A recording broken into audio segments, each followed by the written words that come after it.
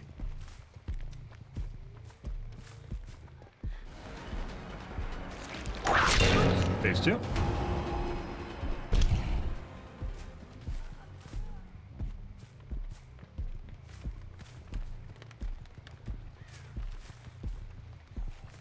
Long range proxy. There she comes back. Other guy's going around the building right now.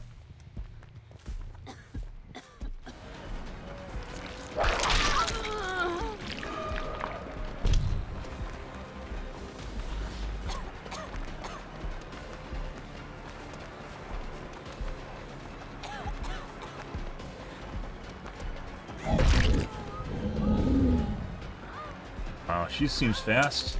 A lot of distance from when she's behind me. DS? Hey, buddy. Would you like to take a protection hit? No? Okay. Jake, please. Rebecca's voice is so funny? Yeah. She's giving birth. Just like, what's the sheriff's name? Hey, buddy.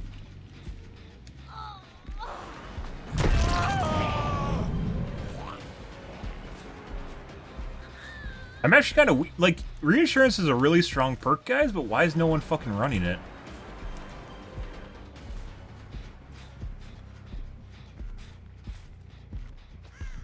I mean, no one's running OTR for the most part, or DS. Not no one. It's very rare. Is Jake again?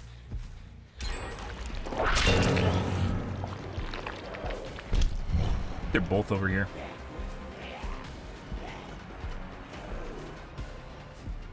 Other chick now.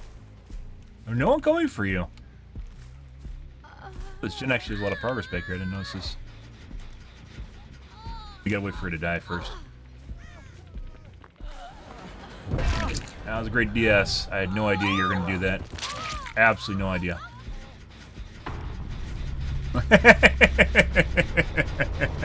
I mean, valiant effort, Jake.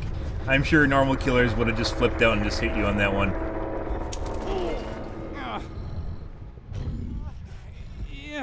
Go central.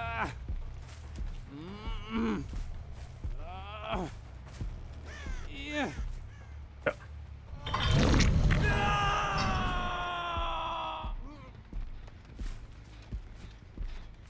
Probably gonna try and hammer down gens right now because they have to. Oh, she was back here.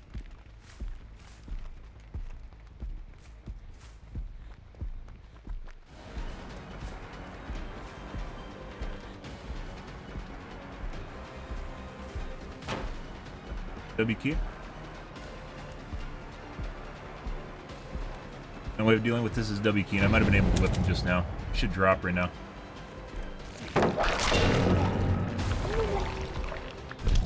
He could have potentially ran that loop again because I didn't break the pallet.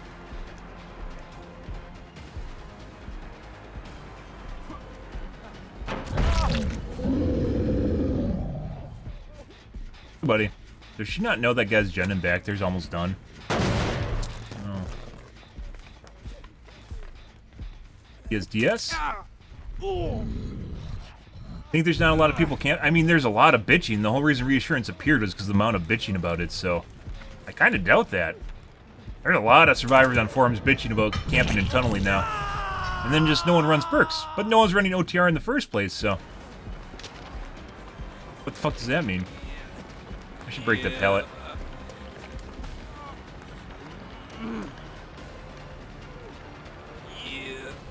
Okay. Get rid of that right away.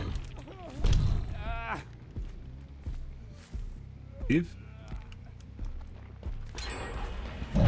What's the tippity tip? I don't know if that gen back there's tapped or not.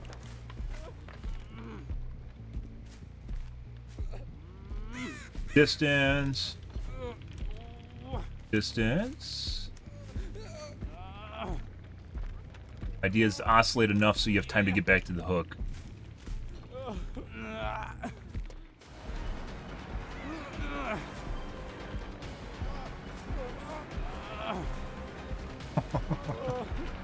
He's trying to move up behind rocks. There we go. Hey, buddy. I don't know if this is the one that looked weird or not.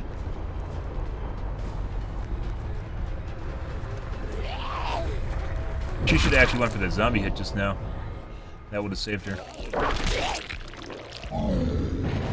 Ah! She found my overcharge gen. Good. Good for her. But yeah, no, I mean, there's enough for people to constantly bitch about it, so I assume there's enough people running... I think it's just survivors that are spoiled and entitled, and they feel like they don't need to run perks that they needed to win. That's how bad they are. Like, I have these things that I can do to try and win, but I'm not going to because that's not fun. Right? And then that gets them... That fucks them, right? No, she's going to pick up. That not fun fucks them. Zombie's broken too. Probably should actually just reset this guy, considering what's happening right now. Yeah, so, like, it impacts your fun. Not doing good impacts your fun. But they feel like they don't need to actually try. So, they don't. Hey, buddy. Were you intentionally coming over here? This is the other Ada. She doesn't have the toolbox.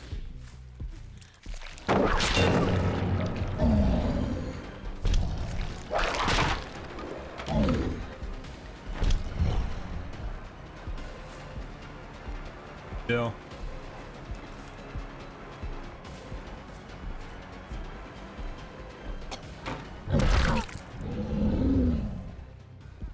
Blew up my zombie again. I broke it. Reset and then stopped immediately. Once again, I think, like, complete speed zombies are more likely to get stuck than any other zombie. When you just put speed add-ons on them, they just break constantly. Hey, buddy. Okay. Alright, I'll take that. Here we have a normal lobby, guys. How do you feel about normal lobbies? I feel kind of alright about normal lobbies. I'm a big streamer. I get normal survivors now. Yay! DHVR put me in my special streaming lobby, guys. Where we only have normal MMR survivors. You give her some tentacles. Give her some of the hentai. Yeah, so for how much of a ruckus that survivors made about camping and tunneling, you think reassurance would be everywhere, right? The perk that's really fantastic against camping would just be fucking everywhere. It's not. I think the most we've seen is 3 reassurances in the same game, and that was in like an ultra sweat cheat lobby. Like a 4-man cheat lobby. That was pretty absurd. They're all running OTR, DS, reassurance, and I think we still 3K. That was Ormond. Was it yesterday or 2 days ago?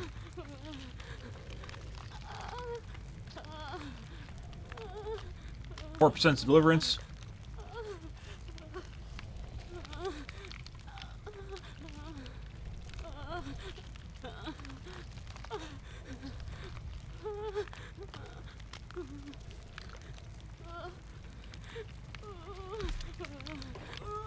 Deliverance? No.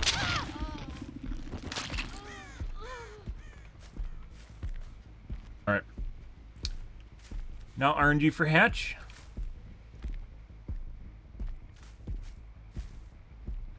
Guy could have crawled to Narnia. Timbuktu.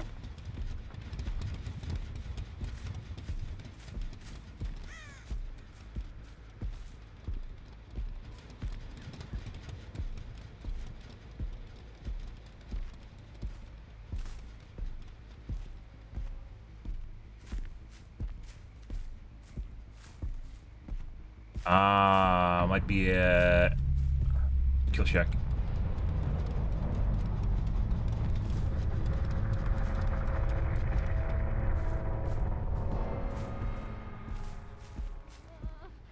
Kill Shack is actually a popular spawn spot for the hatch. It's not like super high, but it definitely feels more than normal.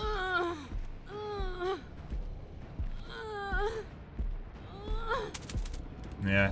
Comp corners, I'd say, as a second guess. If they're a smart survivor, though, they go to hatch or go to Kill Shack if they know it's a hotspot. So that means she's relatively knowledgeable of the game if she went to the Kill Shack. It's not super, like, the spawn chance isn't super high, but it feels like a couple % higher than everywhere else. 5% or something like that.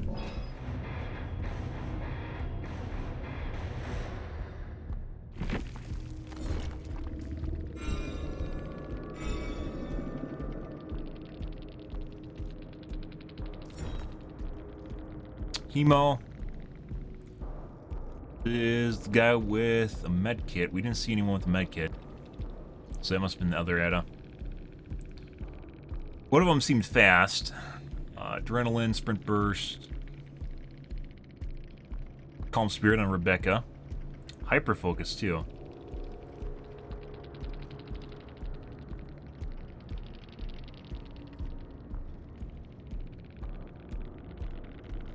Iron Will and Calm Spirit, huh?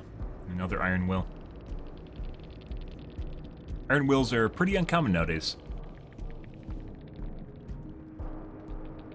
Emo. Good. Oh, yeah. Well, normal game. I'll take that.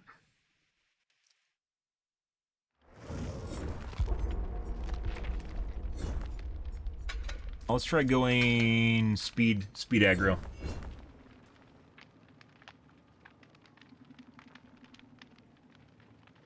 Pretty sure, I've mentioned this before, I think at this point we have enough data. I'm pretty sure speed zombies, when they get up to a certain speed, have a higher chance of breaking compared to normal zombies. Just pure aggro is kind of pointless. So slow. They do latch on, they're very magnetic though.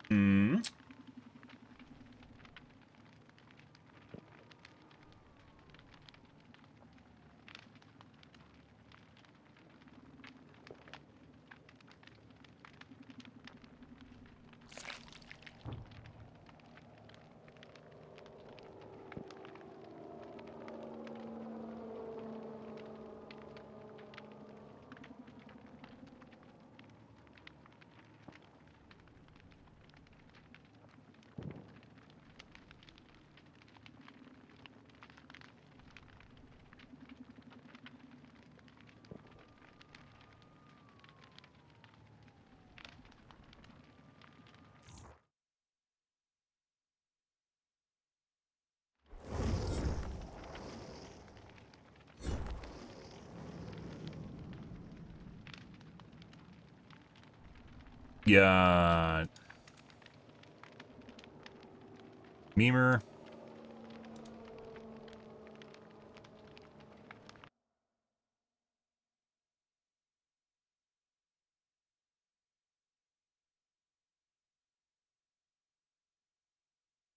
E.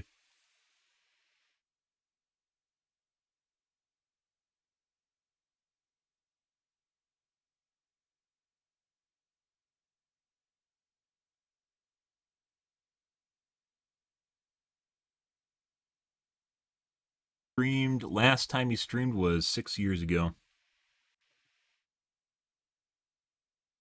As some people...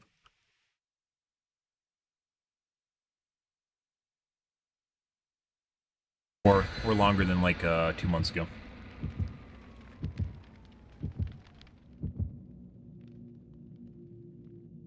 Last highlight was 6 years ago. Right.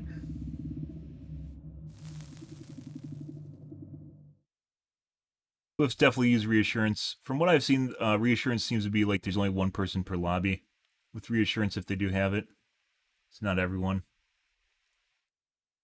Inside that G lobby we had. Like OTR and DS are incredibly uncommon. I don't know why. They have perks that could help them in different ways and just aren't running them. DS became more common seemingly after the 6.2 patch. RPD. After the 6.2 patch. I don't know why. Once again, a lot of high MMR play seems to be based on things are good and then people use them. Not a whole lot on people experimenting themselves and see what works for them. And as such, streamers tend to be the common fault if something's not working. Guys.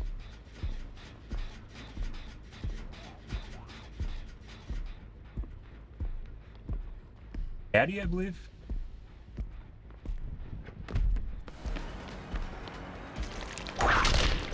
Walk through that. Okay.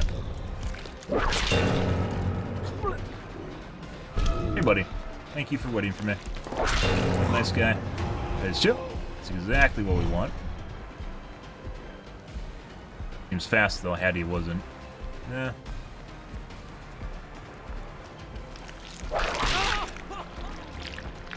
Definitely seems kind of fast. Zombie? No.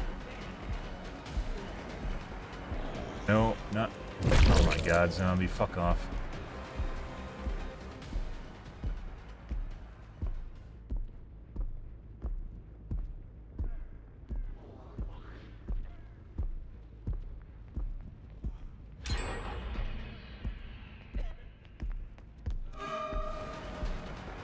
Definitely seems fast. I should have chased Hattie, but 2 whips. It's gonna drop now. Window. Yep.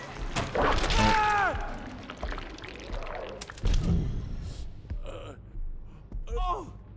The central.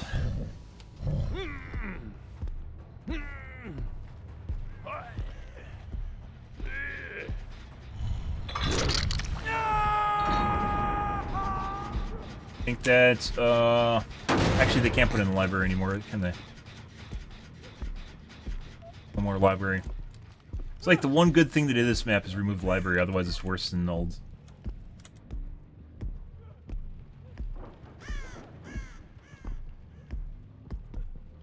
Buddy.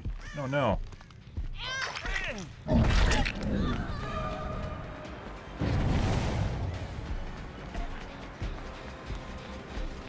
Just tap the Gen 1 chase. No problem.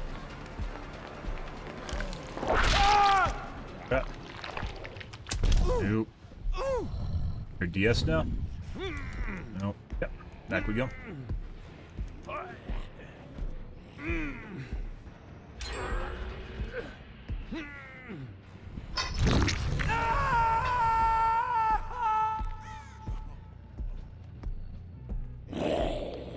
Buddy. Good sprint burst. Why are zombies so fucking weird right now?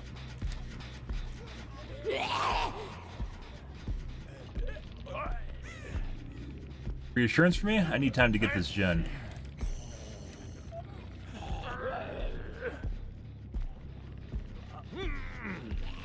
Gonna do the gen in front of me?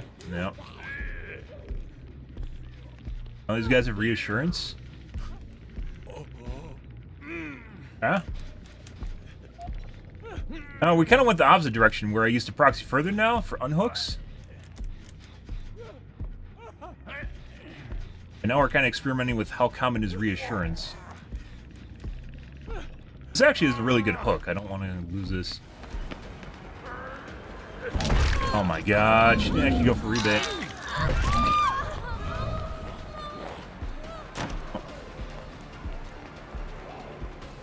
Drop.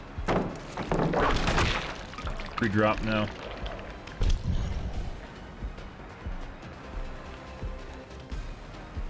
All their god pallets, guys. Let's find out. Here's one. Oop.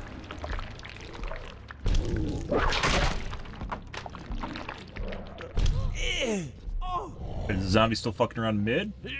Hope so.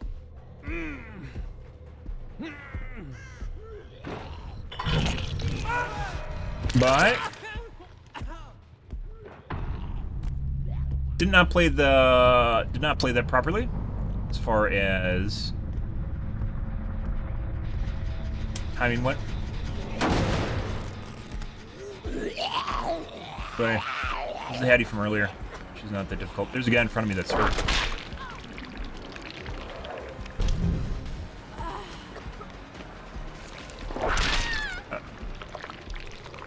Buddy, are you on a gen in front of me? That'd be great. We have a hook back here? I think we do, don't we? Oh, yeah, we do. Oh, yeah. Might have flip-flop horse roll. Nope. We do have a hook back here, don't we? Oh, that is beautiful! Love it. No. Let's keep Zombie Chan over here. We had a lovely, lovely setup here. This is beautiful. Wonderful. You can hit over the top of these, by the way. How do you like this game? It's fun. You have to realize it is nothing like a normal game that you've played before. It is very unfair, depending on what's going on. Especially for Killer.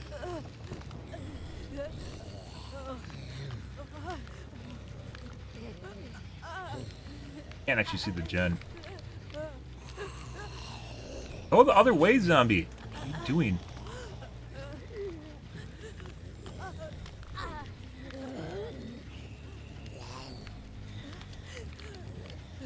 Pretty sure it's regressing.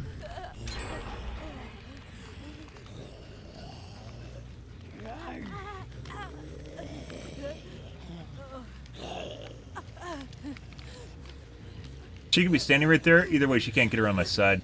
We're gonna release the zombie when she comes around the corner. It is very different, though. It's a lot like a board game, I would say. A lot of figuring out what the other side is doing. And then countering it. You're on the other side of the wall right now.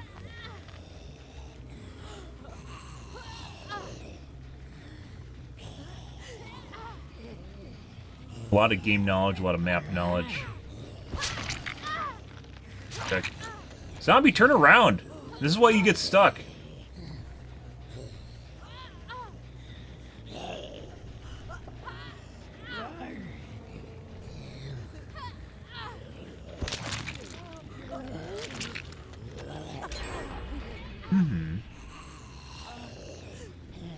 They're just going around as a two-man right now. I'm gonna reset this guy.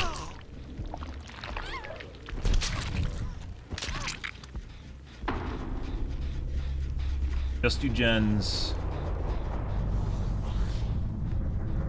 Rotate.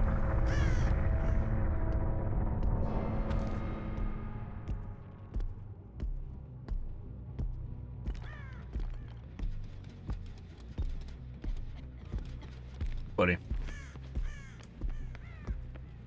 Fast. Oh.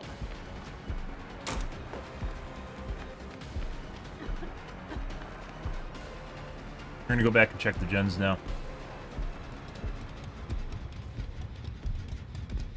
Zombie's broken. My guess is there's gonna be a guy that came over to this gen after I left. Was?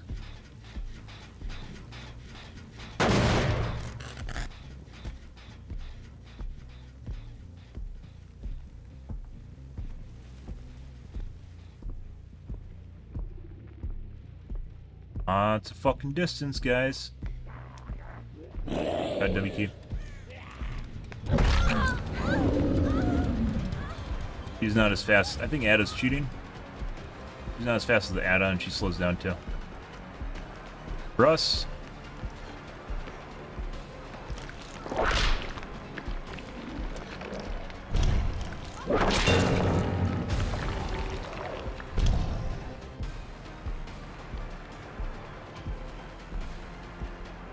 Progress on the gen. We're gonna immediately double back down to the gen. Time to pop that either.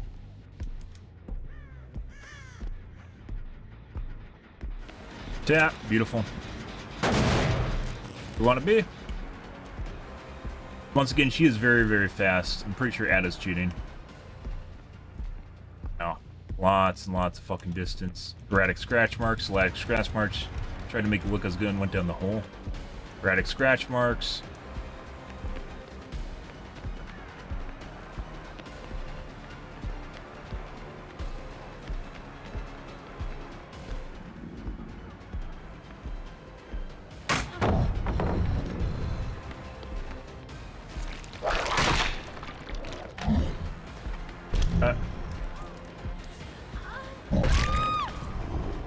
Where'd she go? Huh? I suppose she did that.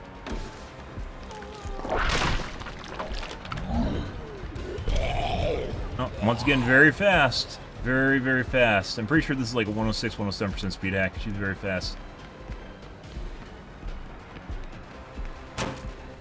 A W key. Erratic scratch marks, erratic scratch marks.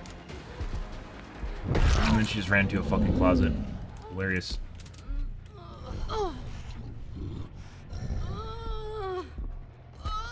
That kill dungeon is actually further away than this hook is here. Kill dungeons on this map are absolutely fucking worthless. They did not change it after the remake of the map. They're still worthless as shit. 4% deliverance for me?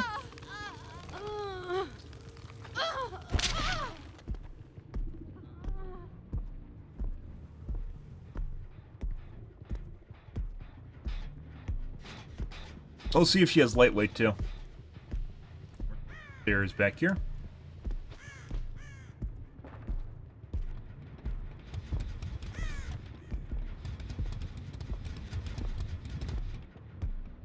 RNG for hatch now, and if we want to be really sweaty, we could have bled out the other guy.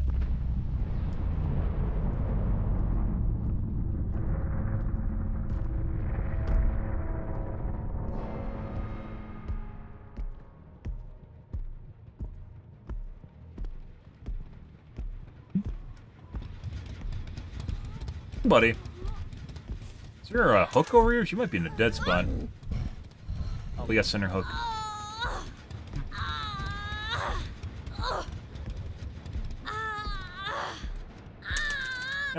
Good. Good. That being said, like, I actually really enjoy this game. That being said, there's nothing like this game, so it's not even comparable to anything else in the market. People can say asymmetrical all they want. This isn't like Evolve. Video Game Horror Society is just an abomination version of this game. And it didn't take an expert to realize it was basically going to be a failure. Yeah, tried to be a little bit of Dead by Daylight, but also being different and just never did anything well.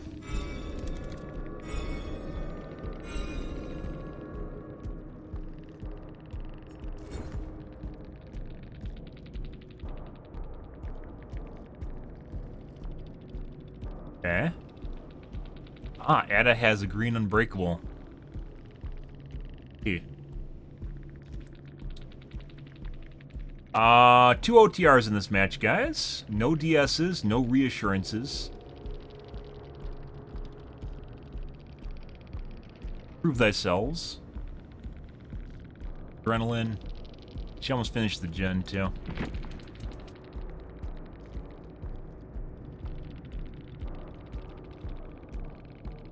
Six.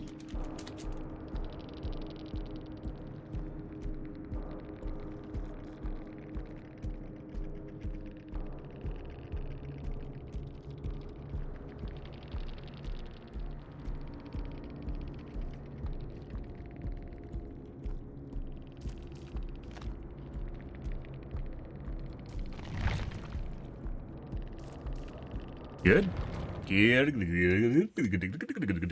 Well, next game. One cheater, I'll take one cheater over an entire cheat lobby, so. Works for me. We chased her relatively fast, didn't we? Yeah, Hattie I went after. Then we went after... Becca? No. White. Who seemed faster as well, but not like Ada. Ada's very fast.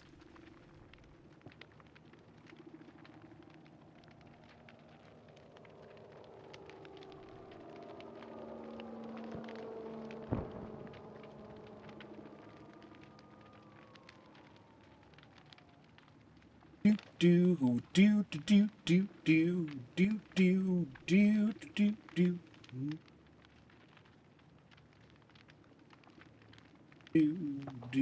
Do.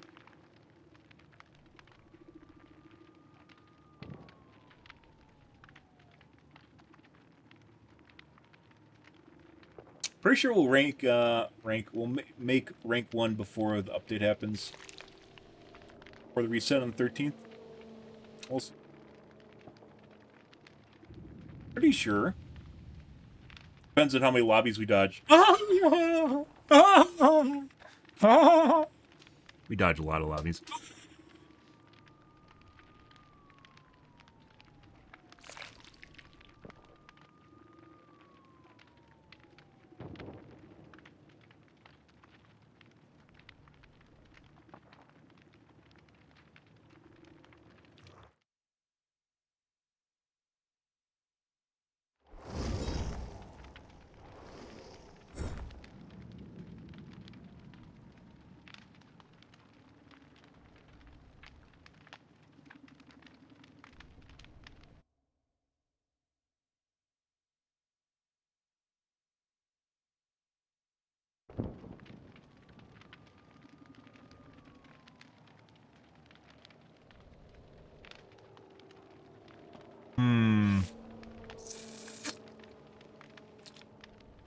pretty sure this is a cheat lobby.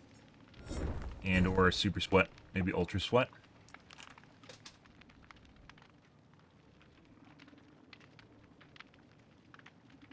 Might as well.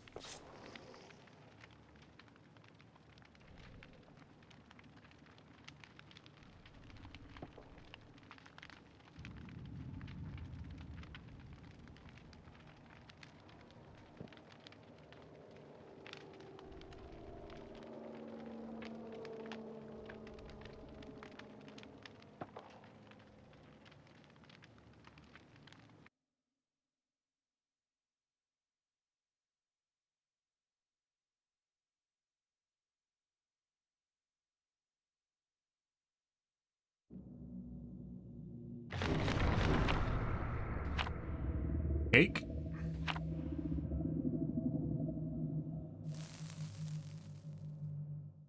Ready?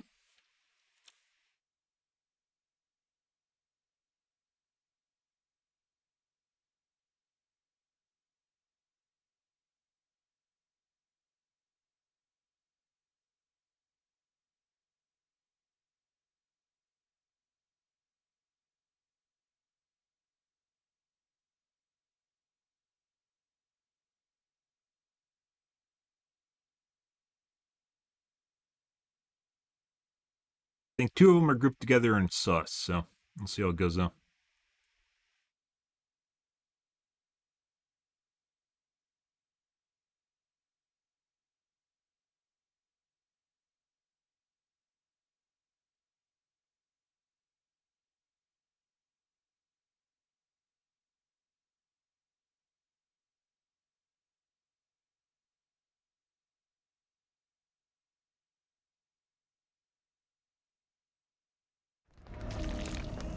Garden of Joy. Let's look for some long window cheat loops. Yay! I can't wait.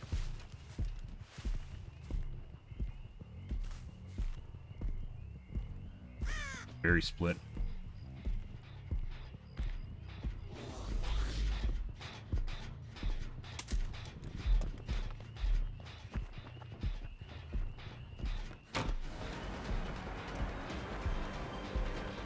One of the guys.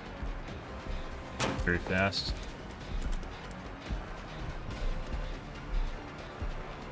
I'm pretty sure he's cheating. Oh, the dumb shit. He just W-keyed. And then ran straight into a zombie. It is like, without a doubt, one of the easiest ways to figure out someone's cheating when their skill just completely betrays them. They just head first into zombies.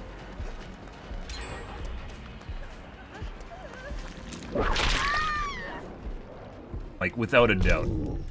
Let's go to the corner over there. Commonplace. Get this. Long. These hooks are extremely split, too. Yeah. Is there a hook in between here, or is that... There's one right there.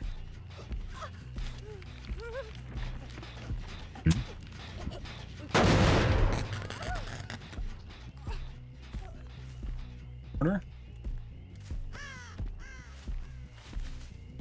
Look how split up this shit is. What's going on here? Oh, there's unhook.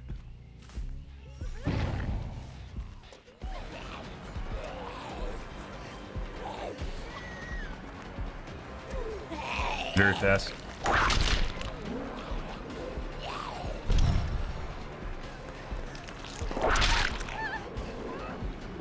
Along the window house loop now.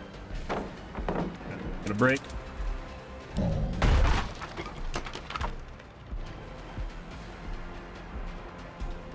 Window loop.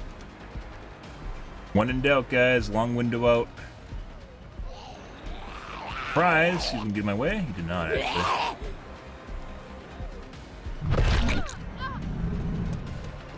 She goes. Window vault. W key. Other way around it.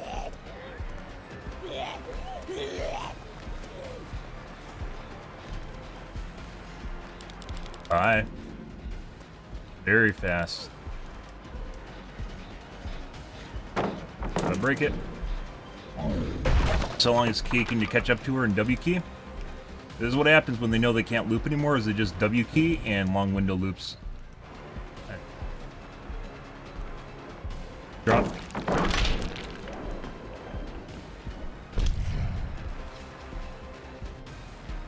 Free drop again.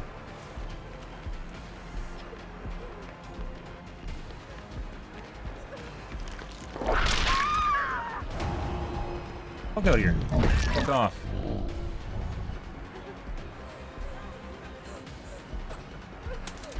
W key.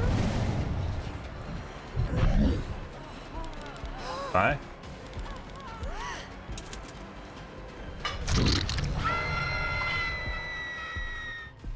Are you broken? No.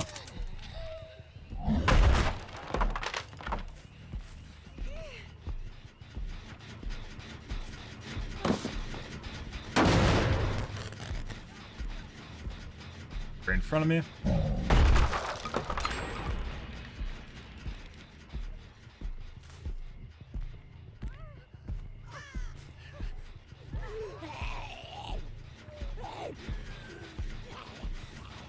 There.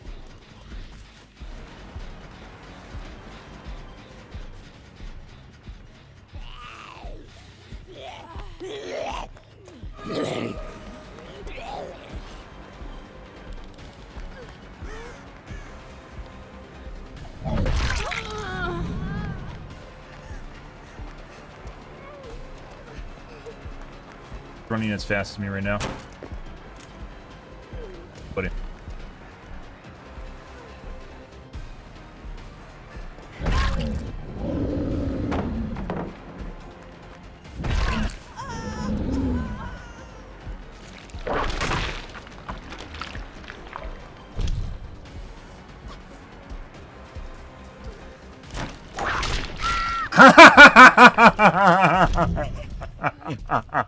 Oh, that is the most beautiful whip drag I have ever fucking seen, guys. Absolutely phenomenal. Keep going, guys. Yeah.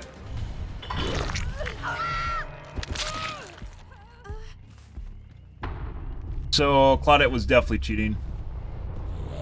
Running as fast as me with BBT, too. Buddy.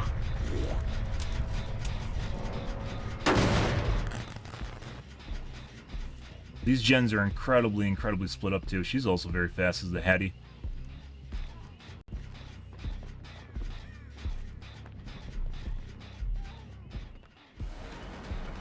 Doesn't even need to fucking do mind games because she's so fast. We're outside.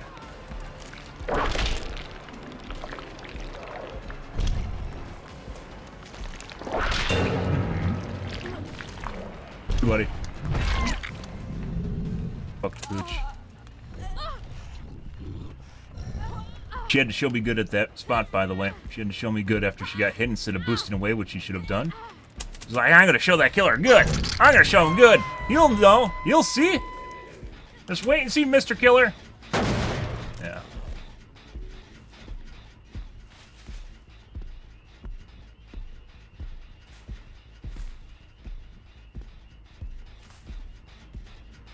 Hook. Buddy, thank you. That would have been a mistake if you unhooked. He's very fast too, and that is the Ada.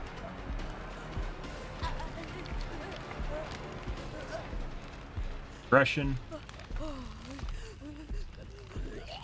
For the Meg on the right.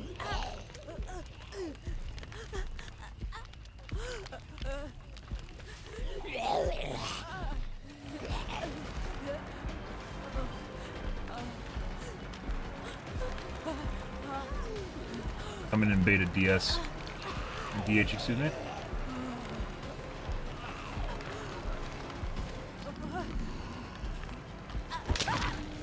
There we go. One for heals.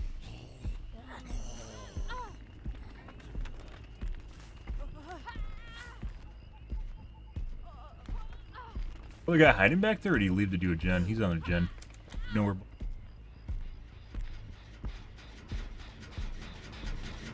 Tapping back. I should be coming back now.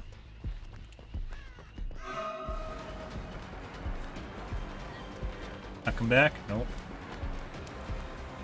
I think she went to do her gen.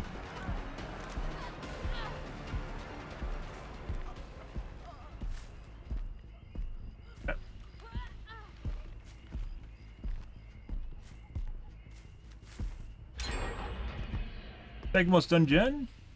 Alright.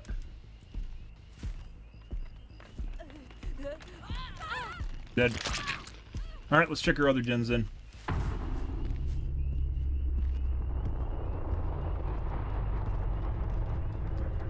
I don't know if Meg was on the corner gen or what. There's Meg.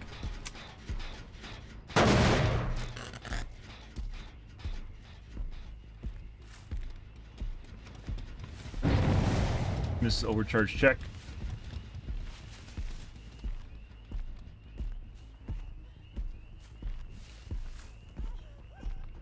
Zombie's fucking with her too.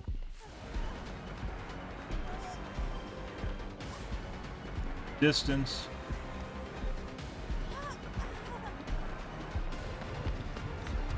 W key. I might have been able to hit that. I'm not going to risk it though.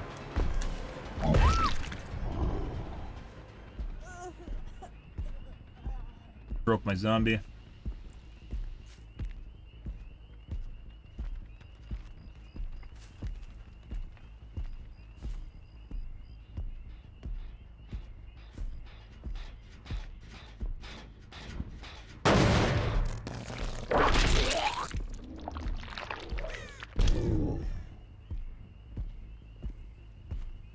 Decide she might have went downstairs too. We're gonna check this other gen just to make sure though.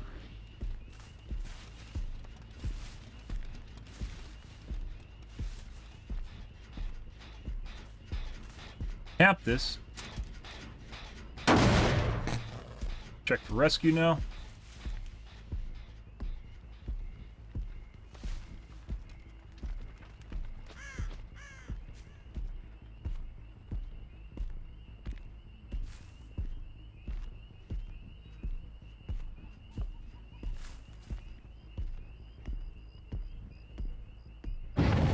Russian, there she is.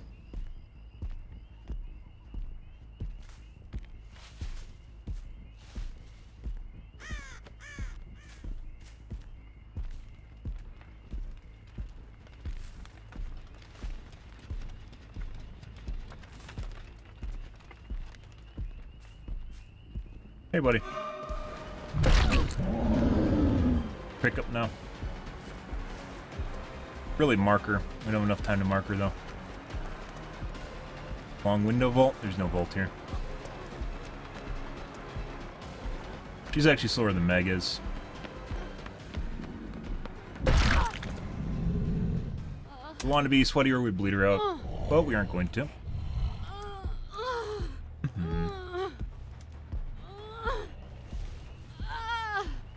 Yeah, good.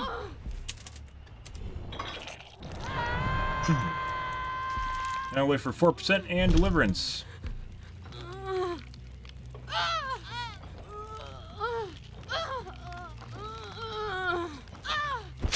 No idea where Meg is. I don't know if she was going for her, or if she just told her not to go for her. But she was gonna get hit, so.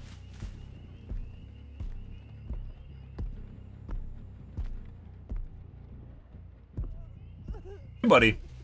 What you doing back here? We had a really weird setup for these gens, guys. They're incredibly split. Alright, you're bleed out. Can't get to any of these hooks, so.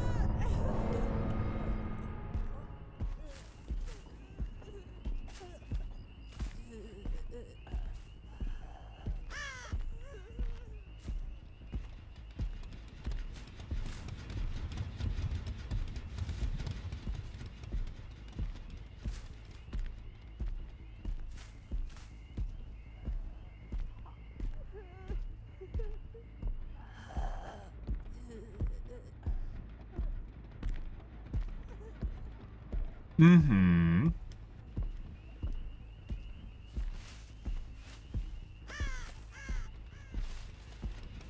Good, good.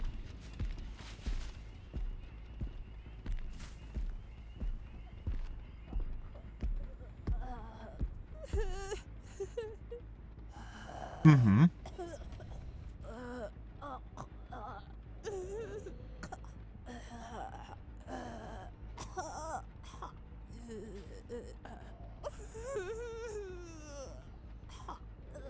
Slapping, guys. If we lose her, she has potential to get into hatch.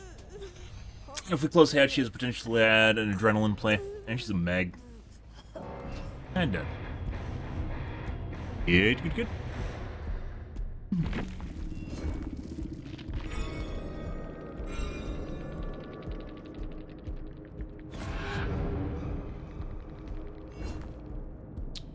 Ah, adrenaline, imagine! Yay!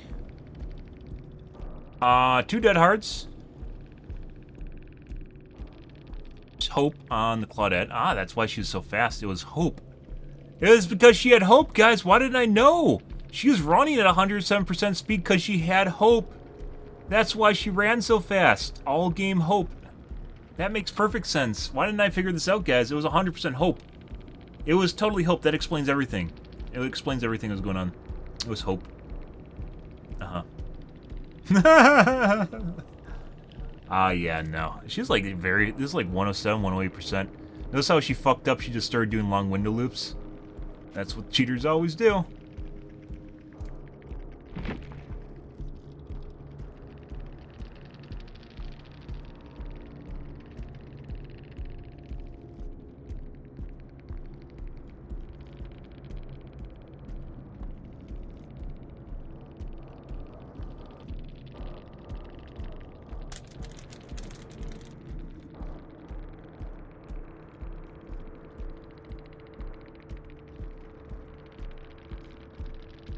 Good. Addie is also sus. Ada wasn't. Meg was sus.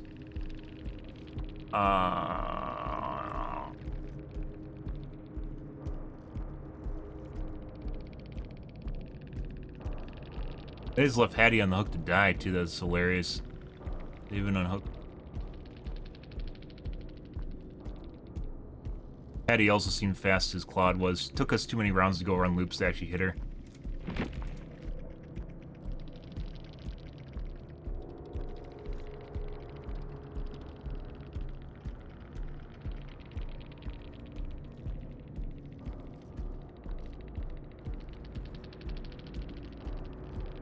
Do we have anyone walk through my loops? Or walk through my whip? I don't think so.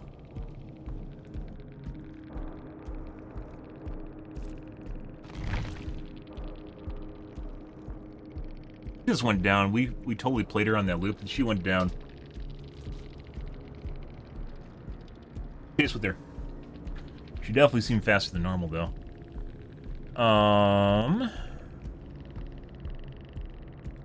Ada has an endgame build, imagine. Imagine, wake up. Yeah, pretty common for last person in the game for some reason.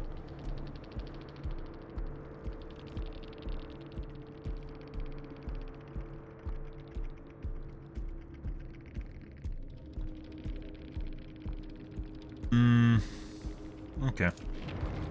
Alrighty, guys. I think I'm out here for this evening. Tomorrow will be more of the dibs, so you guys have that to look forward to. We had some pretty interesting games. I think they actually got better later on. Earlier games tonight were very sus. We did some finagling and seem to have gotten around that. So that works. I know, guys, I might just start out with doing some finagling, and I even did that tonight, but apparently it still didn't matter. Took us a couple different tries before we started getting normal games. Even that was relatively normal, but it didn't feel like it's targeted, even though some of the players were sus. It doesn't feel like they're specifically coming after me, which is when we get our cheat lobbies, that starts happening constantly, so.